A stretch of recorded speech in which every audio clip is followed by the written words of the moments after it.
Bonjour, bienvenue à cette seconde session du parcours de formation catéchétique Viens suis-moi. Aujourd'hui, je vous propose de présenter l'approche de ce parcours.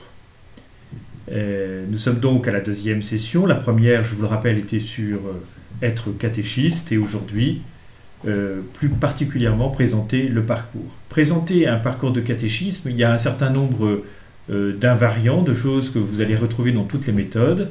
C'est un peu comme apprendre à nager, hein. On apprend.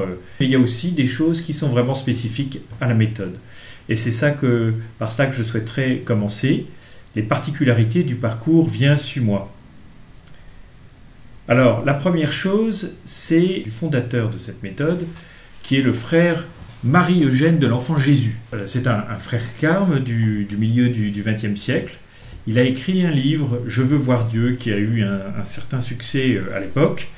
Et dans une époque marquée, donc le milieu du XXe siècle, par, je dirais, l'action catholique, beaucoup de mouvements qui insistaient sur l'action, le frère Marie-Eugène de l'Enfant Jésus a, lui, plus insisté sur le fait que nous devions d'abord partir de l'expérience de Dieu, de l'expérience de l'intériorité de Dieu, de cette proximité de Dieu dans nos vies, avec une intuition spécifique qui sont que les enfants sont capables de Dieu. Faire l'expérience de Dieu, tout le monde est capable de le faire, mais particulièrement les enfants, d'où l'insistance qu'elle a eue à les former avec ce parcours de catéchisme.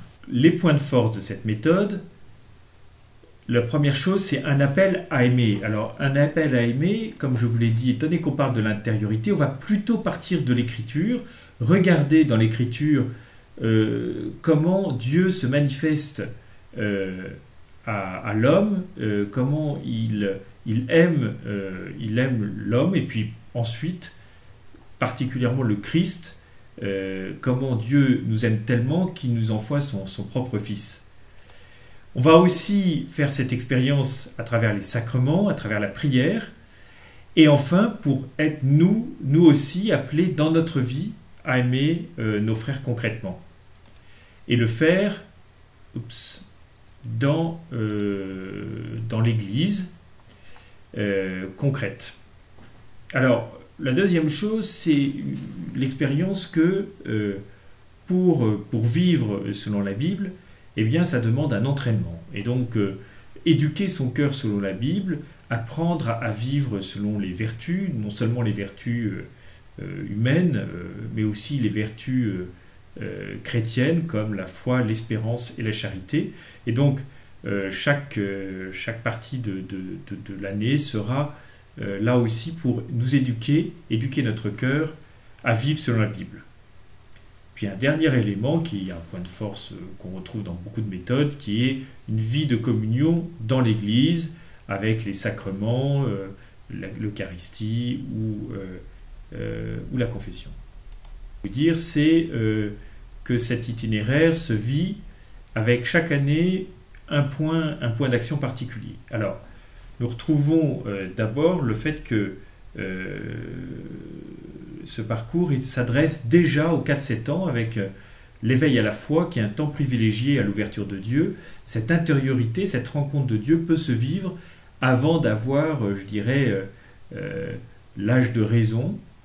Et donc il y a un parcours éveil à la foi assez important.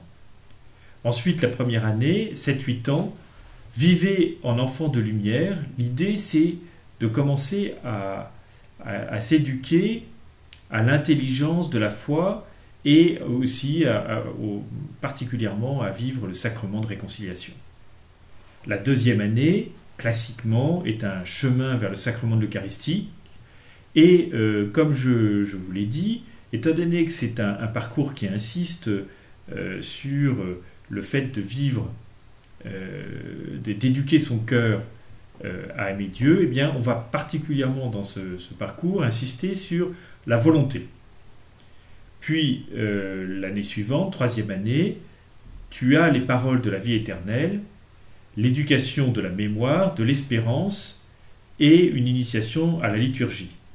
Et enfin, 10-11 ans, quatrième année, laissons-nous conduire par l'Esprit, une éducation à la liberté, au don, au service de la vie nouvelle dans le Christ. Alors ce parcours, de façon assez classique, va vivre selon les temps de la liturgie, donc de septembre jusqu'à décembre, accueillir l'amour de Dieu, puis de décembre, l'Avent,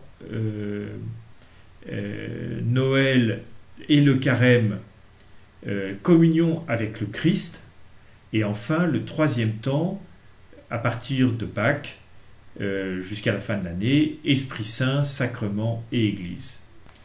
Alors comment se passe le déroulement d'une séance? Cela se veut donc une école, comme je l'ai dit, toujours cette insistance à apprendre à vivre en tant que chrétien, donc une école d'amour et de foi.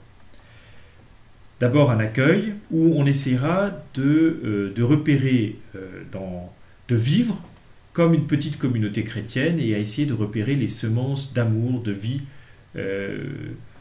à travers cet accueil. Ça veut dire pratiquement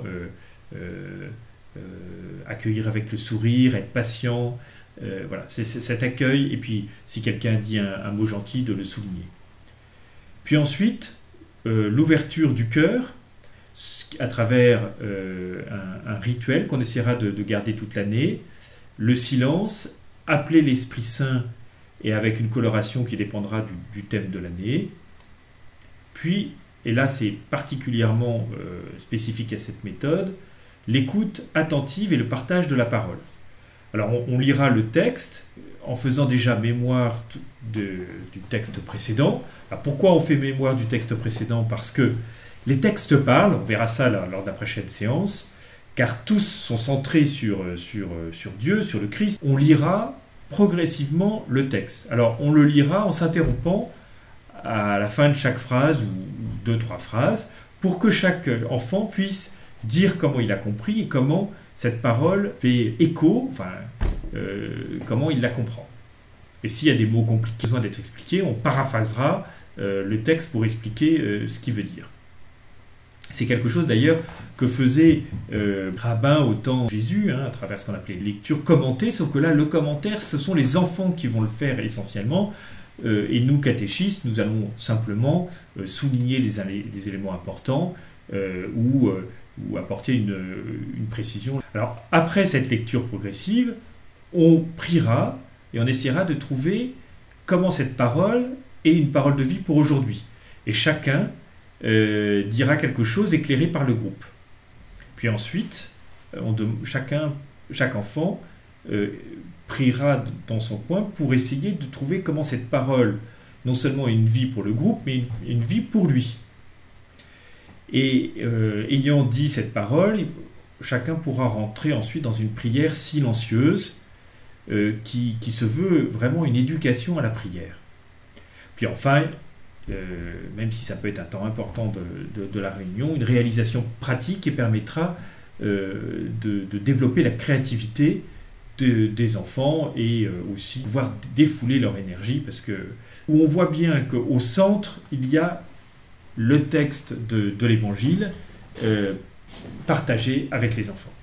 Voilà, bon courage à travers cette méthode, et comme je vous l'ai dit, n'hésitez pas à m'envoyer vos suggestions et questions à vidéocaté Saint-Marc Notre-Dame de Bonsecours @gmail.com.